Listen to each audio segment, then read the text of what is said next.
Suppose একটা গ্রামের student সে চাইলে কিন্তু একজন বুয়েটের টিচারের কাছে পড়তে পারে না। আমি যখন স্কুল লাইফ বা কলেজ লাইফে ছিলাম আমার কাছে ম্যাথ একটু আমার কাছে কঠিন লাগতো। বিশেষ করে আমার ম্যাথের সূত্রগুলো মনে থাকতো না, আমি ভুলে যেতাম।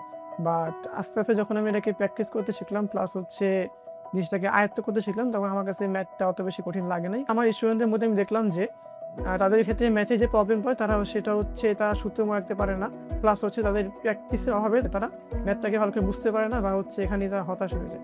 আলোপাতিক পেছনে আমার যোগ দেওয়ার রিজনটা হচ্ছে শহরের স্টুডেন্টের পাশাপাশি যাতে গ্রামের একটা দুর্গম অঞ্চলে ছেলেটাও যাতে আমার মাধ্যমে ম্যাথটা শিখতে পারে। যে সকল ছাত্রছাত্রী আমার সাথে পরিচিত না বা হচ্ছে আমাকে চেনে না তাদের উদ্দেশ্যে আমার একটা কথা, সেটা হচ্ছে আমি আমার কলেজ লাইফে ম্যাথ নিয়ে অনেক প্যারা খেতাম, প্লাস হচ্ছে অনেক সমস্যা ফেস করছি। তো ওই সমস্যাগুলো আমি কীভাবে সমাধান করছি বা হচ্ছে ম্যাথটাকে আমি কীভাবে আয়ত্তে আনছি সেগুলো আমি সবার সামনে তুলে ধরবো, এবং যারা যারা আমার সাথে আলোপথে যুক্ত হবেন তারা আশা করি ম্যাথটা আয়ত্ত করতে পারে এবং ম্যাথটা শিখতে পারে।